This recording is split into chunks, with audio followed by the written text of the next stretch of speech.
Are you a veterinary practice owner wondering how you could sell your clinic for the best possible price while ensuring its future success? In this video, I'm going to guide you through the key steps to selling your vet practice successfully, from preparation to finding the right buyer, so you can achieve both financial security and peace of mind. We'll cover the essential steps such as valuation, preparing your practice, and choosing between corporate buyer, private equity buyer, and even a fellow veterinarian, so you can make an informed decision about your future. You'll also learn about the benefits of private equity sales and how to handle the transition period, and why understanding your practice's true value is critical to maximizing your outcome. So whether you're thinking of selling soon or just starting to plan, stick around, as this video will set you on the right path to a smooth and profitable sale. I'm Dr. Michael, and I have worked with countless veterinarians through the company Transitions Elite, which I founded, and I've seen how overwhelming this practice can be. We have sold over $250 million worth of practices, and I only share that so you know that there's really experience behind these comments. But with the right guidance, selling your practice can be a rewarding experience, and really one that secures your legacy, not just of the practice,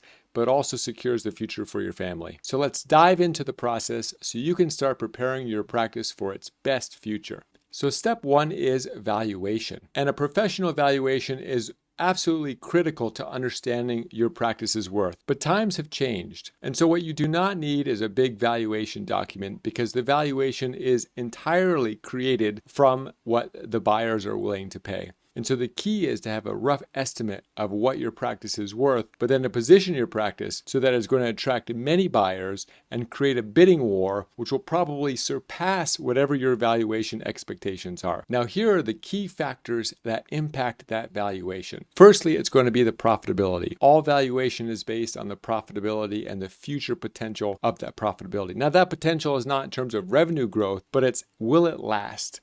Is there anything that could jeopardize that for your particular practice? The second is going to be client base. What's the demographics of your client base? And what exactly is the strength of your team? Do you have multiple other associates?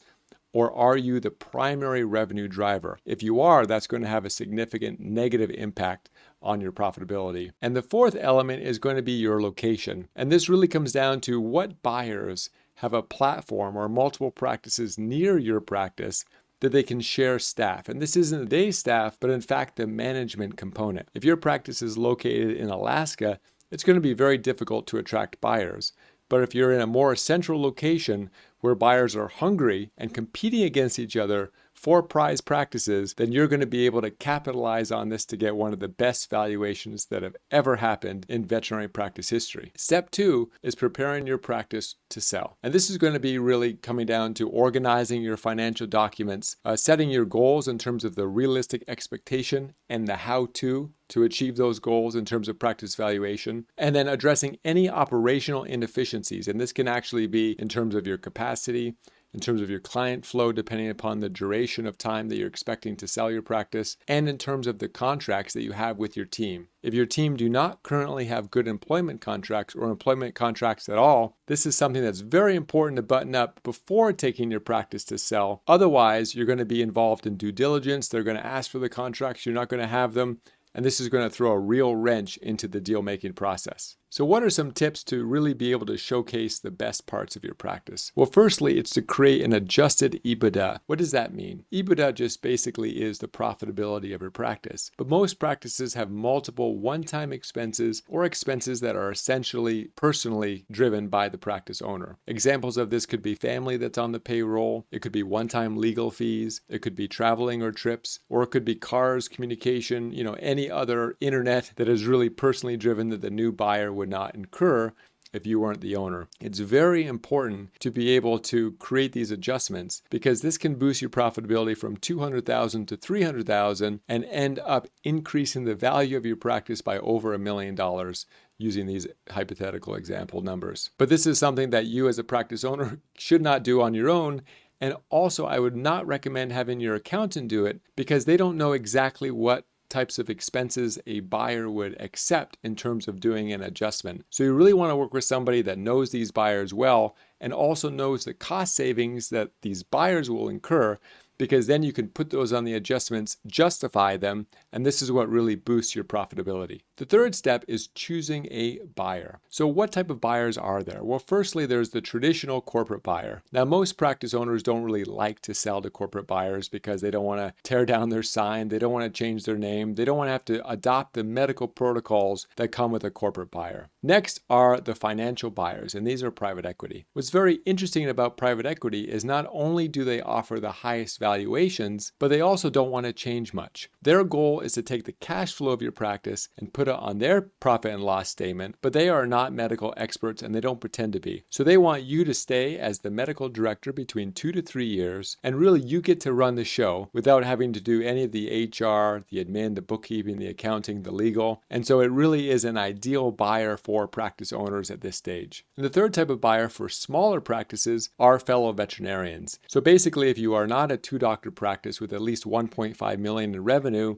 you're going to be looking at another veterinarian as a buyer. Now, quite frankly, there are challenges right now trying to find veterinarians. If you go on a typical small practice broker website, you'll see hundreds and hundreds of practices that are for sale, and there are not many buyers. So if you are in this scenario, it's important to work with somebody that really has the hustle, that's going to go out and get your practice in front of as many local potential buyers as possible. Otherwise, your practice is also going to sit on this website, and that's really less than ideal because it's very obvious if there's been no buyers, and then any future buyers are going to be in control. So just to summarize, the best scenario for you is to be a multi-doctor practice with at least 1.5 million.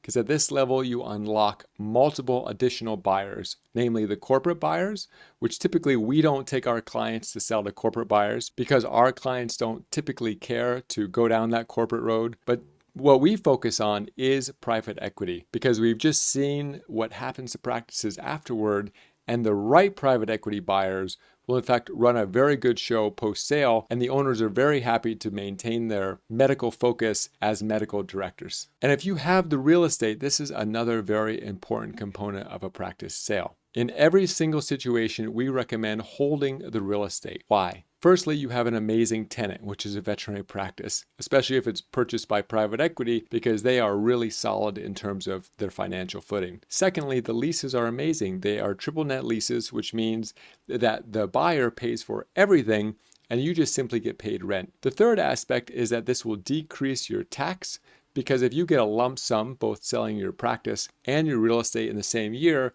you're going to fall into a higher tax bracket.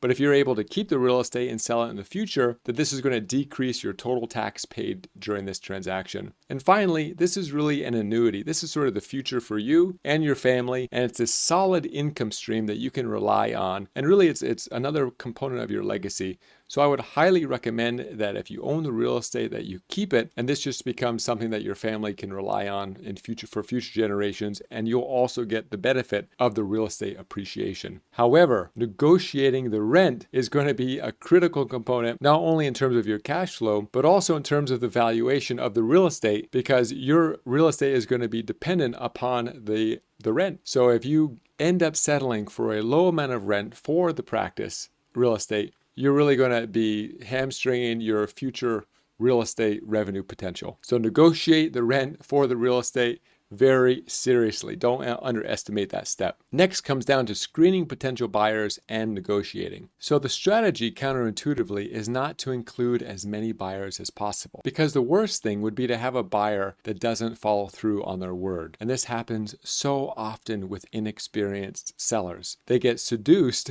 by a buyer that tells them they're the best in the world, and once they sign the LOI, it turns out that the buyer does not have the goods. They don't have the cash, they don't have the intention, they don't have the team, and it ties your practice up for months and months and months, only to have a deal that falls through. So at Transitions Elite, what we do is we have learned this through doing multiple different transactions, and we are very selective in terms of the buyers that we invite to the table, because we only want buyers that we know if they give a price, they are going to follow through on that price, and that sale is going to happen within a short time period. So you want to pick the best buyers in the market. And once you have the best buyers, then after you've prepared your practice to sell, it's about creating a highly structured bidding environment. And this is one of the challenges of having your accountant or your lawyer be your selling advisor, because they don't know how to do this structure. Now, what does it look like? Well, it's time boxed. So essentially what it does is we go out, we invite the best buyers that would be a fit for your practice. Then we fly them all to the same hotel at the same time on the same weekend when your practice is closed. They all tour it. They all know that the other buyers, the big buyers, are in the room. And then we give them a 3-day period to put in their best offer. What does this do psychologically? They know that if they put in a soft offer, they're going to be outgunned by the other guys. And this forces them, not just in terms of the financial side of the offer, but also the deal terms. So your earnout, how long you're required to stay at the practice, your salary as an owner, as not an owner, but your salary as the medical director. And then as these offers come in, we can negotiate back and forth between the offers. This is what drives incredible value. And I've seen the offers go from 6.1 million to 12 million in all cash based on this highly competitive bidding process. And finally, once all of this has happened, we'll have the LOI. Now, the LOI is the most important point of negotiation. Many inexperienced brokers will simply be thrilled to sign and have an LOI signed, but for us, we don't rush into this because if things are not specified on the LOI, they'll come back to bite you in the due diligence and they'll use the vagueness, the buyers, as an excuse to try to drop the price. So the LOI is a critical instrument to negotiate before you allow them to tie your practice up in an exclusive way. And that's exactly what an LOI does. So it's critical, whether it's Transitions Elite or someone else, that you find somebody who is an expert at selling your size of practice to the best and top buyers in the country. Otherwise, you're really going to be doing yourself a disservice, and I can guarantee it'll leave millions on the table. Now, the transition period is critically important. So the staff typically alerted about 2 weeks before the transaction. And then during that 2-week period, the buyer is very present within the practice. They're sharing all the benefits that they're going to bring as a buyer. They're reassuring everybody that there's nothing's going to happen to their job and their position. And then you start to transition all of the admin, HR, and headaches basically to the buyer, and you start to focus on the medicine and the clients. And this is really where practice owners love to step forward and think about how they can elevate the medical side, which is also exactly what the buyer wants. And just a funny story, on the DVM Elite side, another company that I founded, we have what's called the DVM Elite Summit. And recently there were about 5 practices that had sold through Transitions Elite, and they were all present at the summit. And I kind of said, what are you doing here? You've just sold your practice and here you are to learn how to grow and make the practice better. And each of them laughed and they said, well, just because I'm not the owner doesn't mean this isn't my baby. So you don't have to think that this is the end, or that you have to stop practicing medicine, or you have to stop being a passionate owner. In fact, you can just have fun driving the practice to its next level without having the obligation of all the operational headache. And for each of these 5 practice owners that were at the summit, I said, would you want to go back to being the practice owner? And they all laughed and they said, absolutely not. And the amazing thing in today's high valuation environment is you are paid millions of dollars for the privilege to be able to just focus on medicine, go home at the end of the day with no responsibilities, and just work as a team member in your practice to be able to grow it.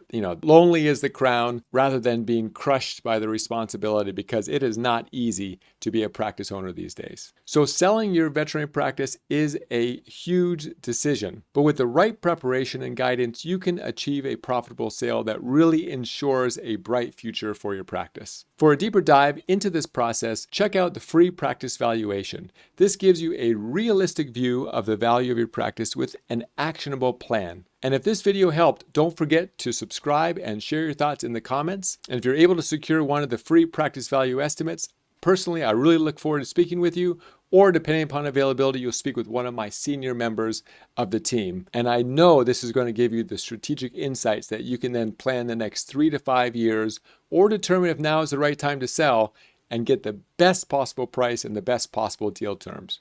See you there.